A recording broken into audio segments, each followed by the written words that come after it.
Assalamualaikum warahmatullahi wabarakatuh.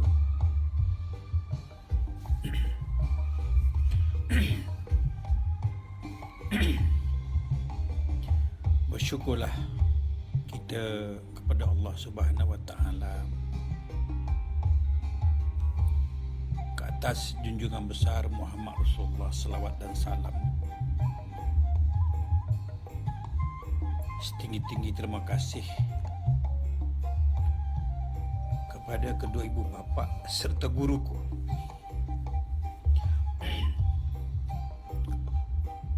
muslimi muslimat, para pendengar yang budiman sekalian lagi dirahmati Allah. Terpanggil saya untuk menjawab persoalan mengenai solat. Kerana solat ini suatu tiang agama, perkara yang besar, perkara yang utama, perkara pokok, perkara tunjang yang harus kita pelajari, kita hayati, kita mendalaminya dengan bersungguh-sungguh.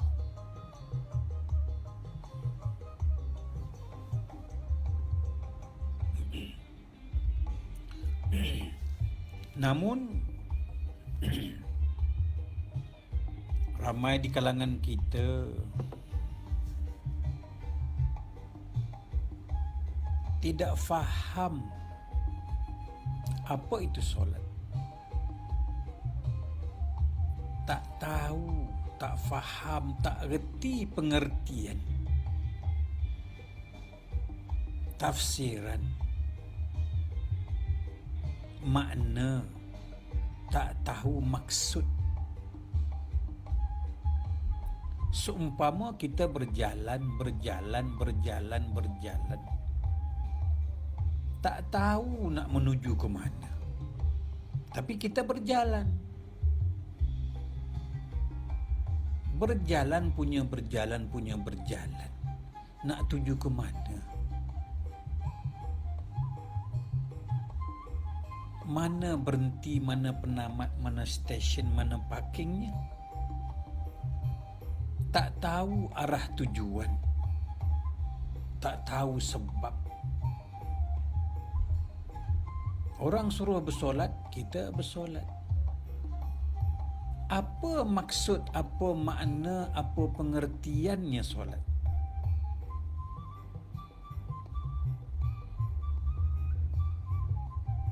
Solat dalam bahasa Arab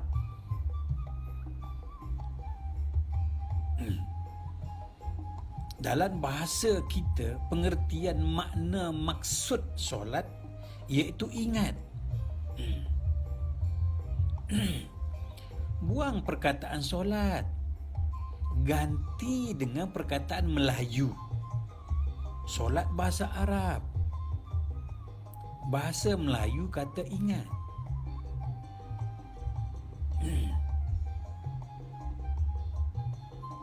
Buang perkataan solat. Kalau dimelayukan sikit, sembahyang. Buang perkataan sembahyang. Erti solat, erti sembahyang itu ingat. Ini yang dikatakan kita kena perlu tahu dasarnya, asasnya, pokoknya, tujuannya, maksudnya. Jadi maksud solat iaitu ingat.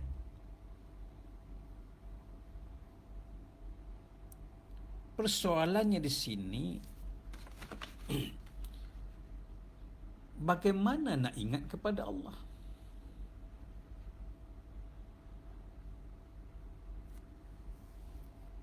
tak usah sebut perkataan solat, tak usah sebut perkataan sembahyang, sebut perkataan ingat. Kita diwajibkan solat, artinya kita diwajibkan ingat. Ingat kepada siapa?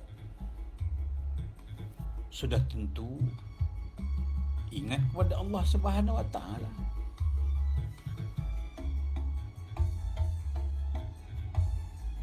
Terus soalannya di sini, bagaimana nak solat? Bagaimana nak ingat kepada Allah? Bagaimana nak ingat kepada Allah? Ganti perkataan solat kepada ingat. Bagaimana nak solat, ganti kepada bagaimana nak ingat.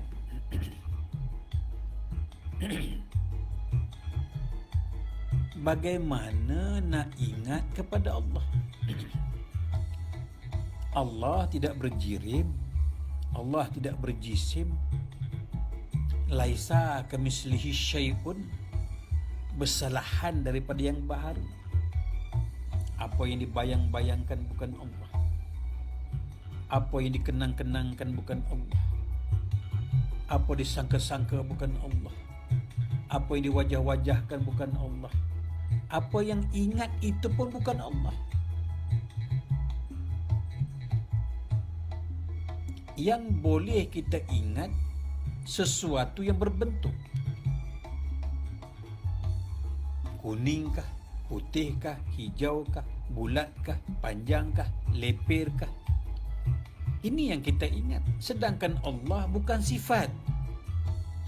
Allah tidak bersifat. Allah bukan bujur, bukan putih, bukan hitam, bukan pendek, bukan tinggi. Allah bukan ain, Allah bukan benda. Bagaimana nak ingat? Bagaimana nak bersolat? Bagaimana nak ingat kepada Allah? Orang suruh solat, kita solat. Sedangkan maksud, arti, makna solat itu ingat.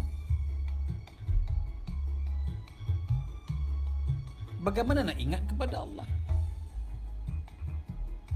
Apakah ingat kepada Allah itu pakai waktu?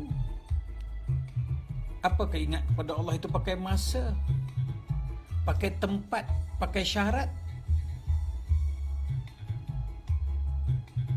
Allah tidak bertempat, Allah tidak bersyarat, Allah tidak berwaktu. Jadi muslim-muslimat, para pendengar yang budiman sekalian lagi yang dirahmati Allah Subhanahu Wa Taala. Yang keduanya, kita keliru antara solat dengan perbuatan solat, antara ingat dengan perbuatan ingat. Rata-rata mengatakan perbuatan solat itulah solat. Inilah yang masalah.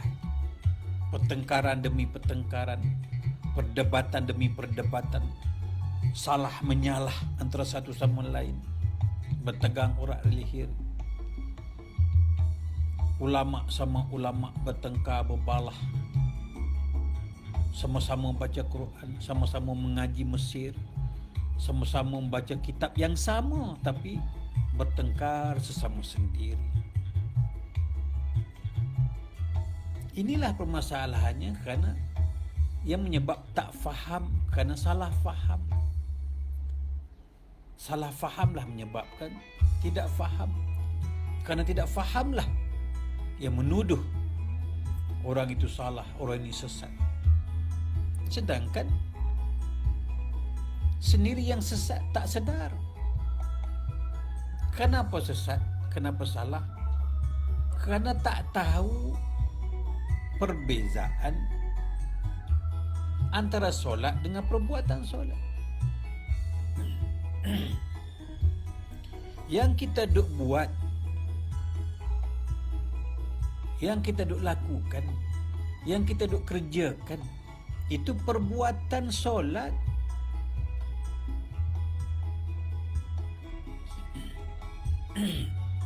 Allah suruh kita mengerjakan solat.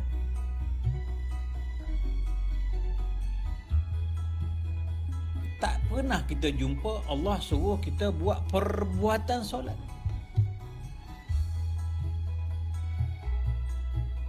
Allah suruh bersolat. Itu makanya baginda Rasulullah sallallahu alaihi wasallam berisra mi'raj menerima titah solat. Dia tidak menerima titah perbuatan solat. Dia menerima titah solat. Itu makanya setelah turun daripada berjumpa Allah di Sidratul Muntaha, turun ke bumi, baginda tidak melakukan perbuatan solat. Sedangkan dia sudah menerima agreement, sudah menerima aku janji untuk bersolat. Apakah Rasulullah turun ke bumi, dia menangguhkan solatnya? Sehingga sekian lama setelah datangnya Jibril mengajar perbuatan solat, iaitu rukun 13, barulah kelihatan baginda Rasulullah membuat perbuatan solat. Ini menggambarkan solat itu datangnya daripada Allah Subhanahu wa taala. Perbuatan solat itu diajar oleh Jibril, iaitu rukun 13. Jadi apa yang kita lakukan sekarang ini itu perbuatan Jibril, perbuatan solat.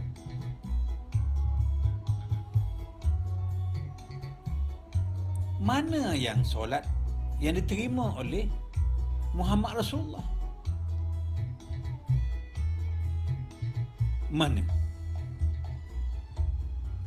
Mana solat yang diterima oleh Muhammad Rasulullah daripada Allah?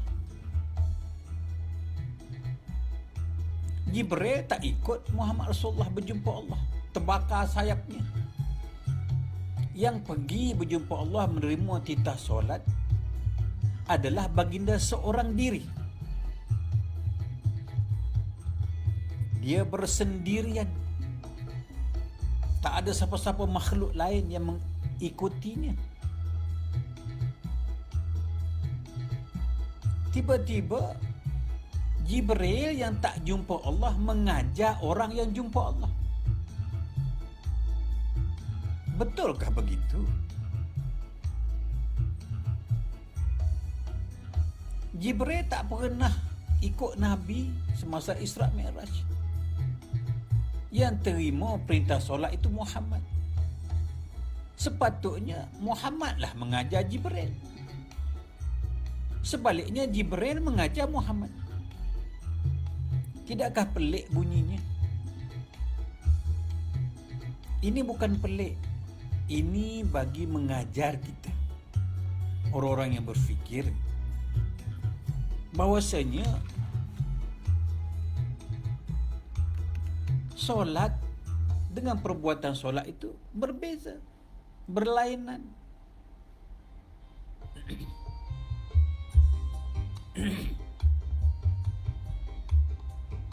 Solat yang diterima daripada Allah langsung kepada Muhammad Rasulullah.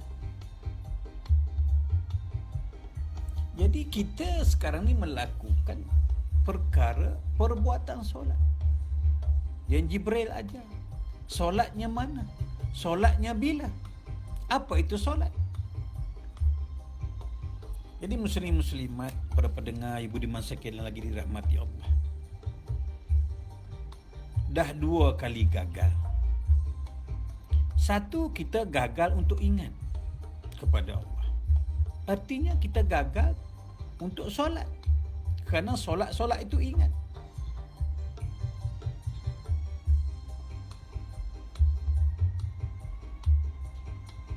Yang ketiganya di sini,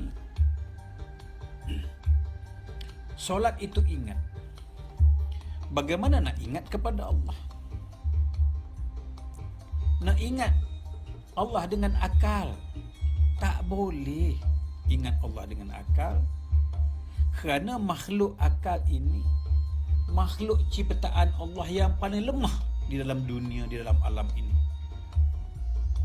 Makhluk ciptaan Allah yang paling lemah di antara semua makhluk adalah akal.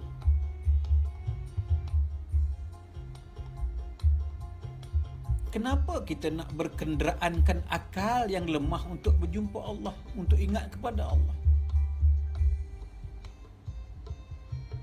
Dah tahu kereta ini buruk, mobil ini buruk,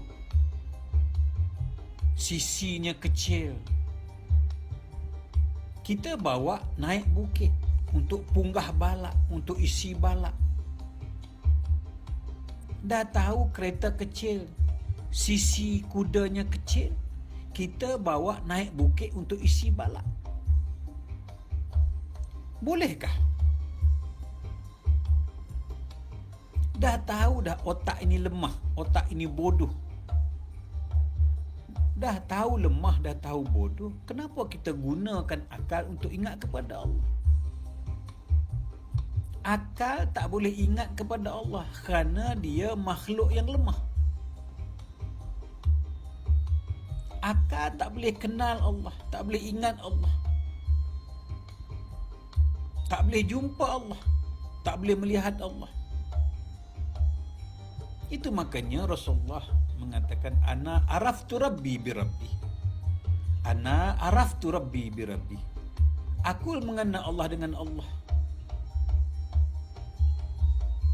Akal tak boleh kenal Allah, tak boleh ingat Allah. Yang boleh kenal Allah, yang boleh ingat Allah itu Allah sendiri. Ana araftu Rabbi bi Rabbi. Aku mengenal Allah dengan Allah, bukan dengan akal. Aku ingat Allah dengan Allah, bukan dengan akal.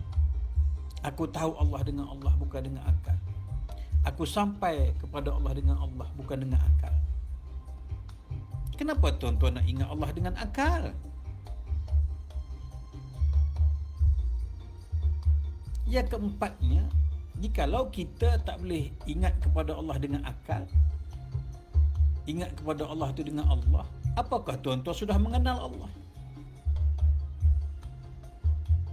Kalau tuan-tuan tidak mengenal Allah, artinya tuan-tuan tak ingat Allah. Jikalau tuan-tuan tak ingat kepada Allah, artinya belum bersolat. Kerana solat itu artinya ingat. Jadi muslim-muslimat, para pendengar yang budiman, sedarlah pada hari ini, solat dengan perbuatan solat itu berbeza.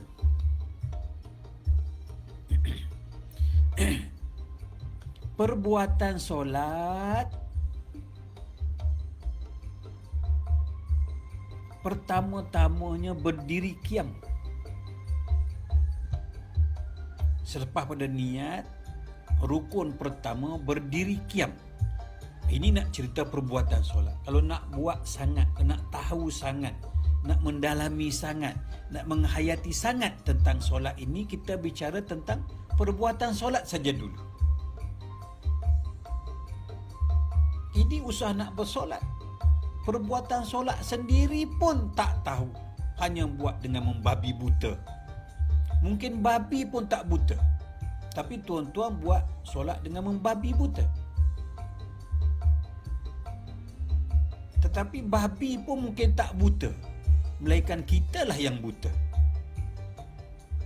Apa rukun solat kata yang kedua selepas niat? Berdiri qiyam. Kalau kamu nak buat perbuatan solat, pertamanya kamu kena berdiri qiyam. Sebelum takbir, kita kena berdiri qiyam. Ini perbuatan solat. Apa itu apa itu arti berdiri qiyam?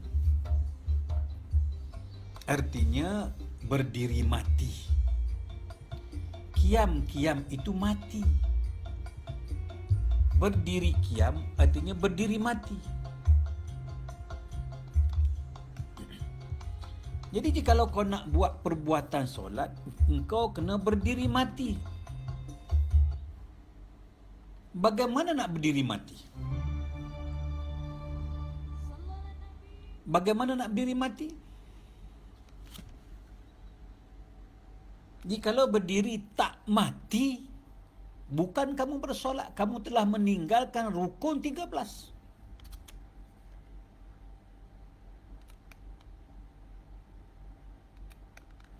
Rukun kedua mengatakan berdiri qiyam, berdiri mati.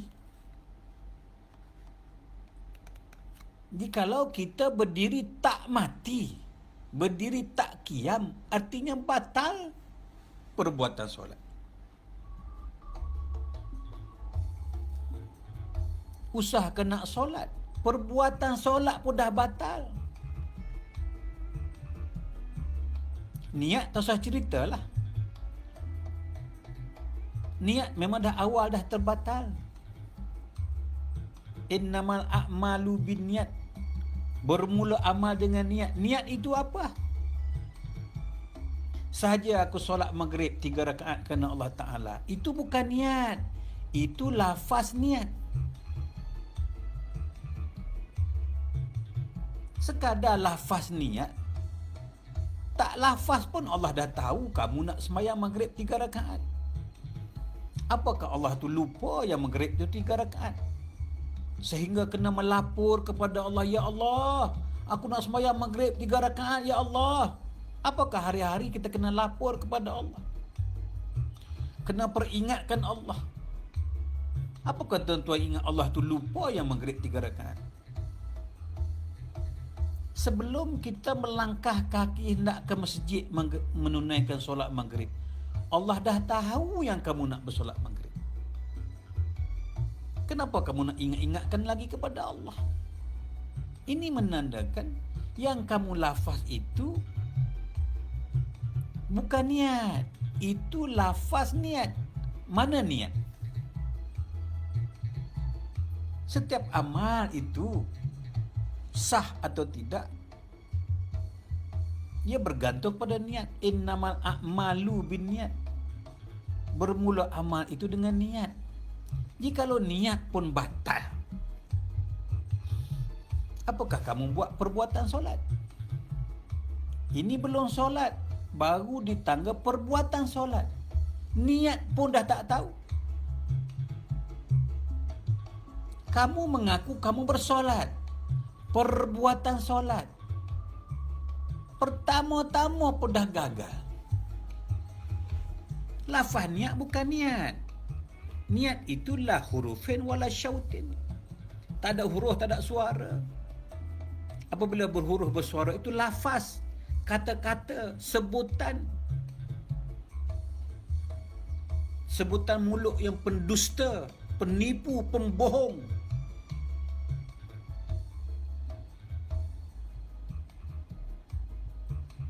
Jadi berbalik kepada berdiri mati. Sebelum kau bersolat, kena berdiri mati. Macam mana berdiri mati? Satu bab berdiri. Jikalau kawan itu kudung kakinya, bagaimana nak berdiri? Bagaimana nak berdiri?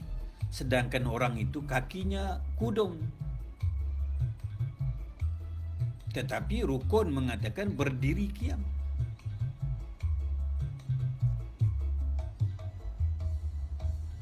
Berdiri dah gagal, masuk ke pula mati. Hendaklah kamu berdiri mati. Macam mana nak matikan dalam solat?